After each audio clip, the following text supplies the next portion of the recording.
নমস্কার বন্ধুরা, আমি দেবব্রতী।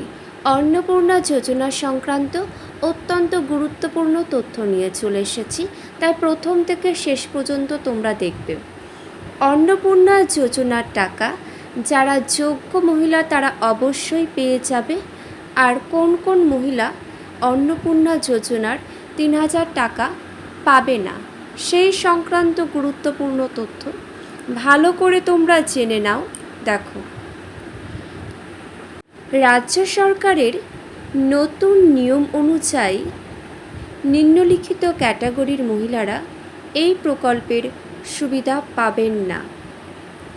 যে সমস্ত মহিলারা সরকারি চাকরিজীবী তারা তো কোনোভাবেই এই অন্নপূর্ণা যোজনার টাকা পাবে না।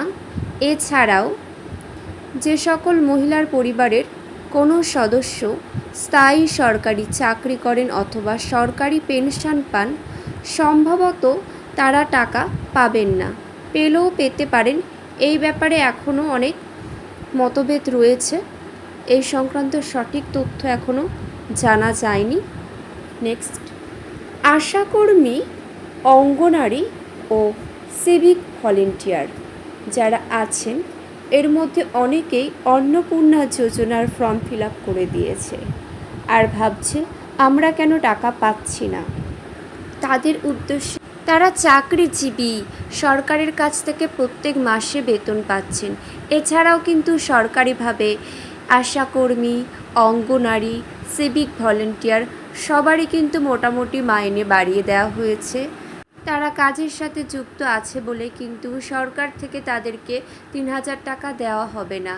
এই টাকা দরিদ্র, নিরীহ, সাধারণ মহিলাদের জন্য।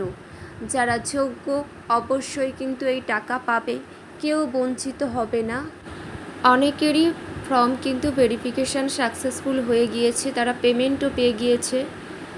আর যারা পেমেন্ট পেয়ে গিয়েছো তাদের উদ্দেশ্যে, তারা ছোটোখাটো একটা হলেও ব্যবসা শুরু করে দাও, দেখবে খুবই ভালো হবে।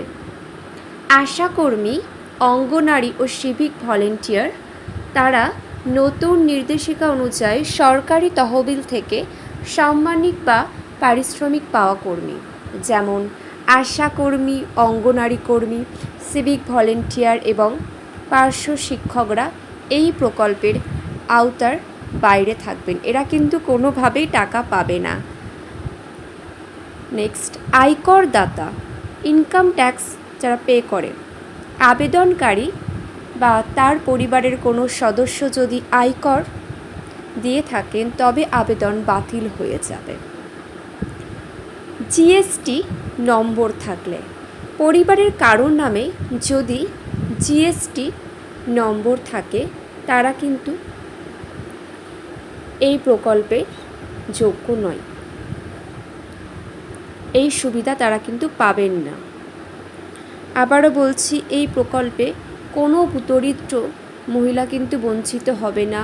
সঠিকভাবে ফর্ম ফিল আপ করলে, ঠিকঠাক তথ্য তোমরা যদি দিয়ে থাকো, ডিবিটি লিঙ্ক করা থাকে, অবশ্যই তোমরা টাকা পেয়ে যাবে। একটু অপেক্ষা করে যাও। পরবর্তী, পাকা বাড়ি ও জমির পরিমাপ, যেসব আবেদনকারীর বাড়িতে 3টি বা তার বেশি পাকা ঘর রয়েছে অথবা পরিবারের 50 ডেসিমেলের বেশি জমি রয়েছে, তদন্তের পর তারা এই তালিকার বাইরে চলে যেতে পারেন। ভালোভাবে তদন্ত কিন্তু হবে, তখন দেখা যাচ্ছে যারা ভুল তথ্য দিয়েছে তাদের কিন্তু নাম বাতিল হয়ে গেলেও যেতে পারে, এমন একটা সম্ভাবনা রয়েছে। তাই সতর্ক থাকবে, কেউ ভুল তথ্য দেবে না। এর জন্য তোমাদেরই কিন্তু জীবনে অনেক সমস্যায় পড়তে হতে পারে। ভোটার তালিকা থেকে বাদ বা অনুপস্থিত যাচাইকরণে, এসআইআর 2026 সময় যারা মৃত বা অনুপস্থিত হিসাবে চিহ্নিত হয়েছেন তাদের নাম কিন্তু বাদ দেওয়া হবে। পরবর্তী, তোমরা খুব সাবধান, ভুয়ো সার্টিফিকেট, কেউ যদি ভুয়ো জাতিগত শংসাপত্র, SC ST বা জাল প্রতিবন্ধী পত্র জমা দেন, তবে তার আবেদন বাতিল হয়ে যাবে। তাই সাবধান, সঠিক তথ্য দেবে। তোমরা যোগ্য হলে অবশ্যই তোমাদের প্রাপ্য টাকা পেয়ে যাবে। এখানে কোনো কিন্তু ছল চাতুরি করবে না, কারণ ছল চাতুরি করলে নিজেরাই কিন্তু নিজেদের জালে জড়িয়ে যাবে। যারা এই টাকার যোগ্য প্রাপ্য, টাকাটা তাদেরকে পেতে দিন। পরবর্তী, যেসব টেকনিক্যাল কারণে টাকা আটকে যেতে পারে। অনেক সময় যোগ্যতা থাকা সত্ত্বেও কিছু সামান্য ভুলের জন্য অনেকের টাকা কিন্তু ব্যাংক অ্যাকাউন্টে ঢোকেনি। তারা চিন্তা করবে না, সমস্ত কিছু আবার সুন্দরভাবে ভেরিফিকেশন করা হচ্ছে বা ইতিমধ্যে হয়ে গিয়েছে, অনেকে টাকা পেয়ে গিয়েছে। আর যাদের সাকসেসফুল হয়েছে তারাও কিন্তু টাকা শীঘ্রই পেয়ে যাবে। ডিবিটি লিঙ্ক, ডিবিটি সক্রিয় না থাকা, ব্যাংক অ্যাকাউন্টের সাথে আধার কার্ড লিঙ্ক না থাকলে তোমরা কিন্তু এই টাকা পাবে না।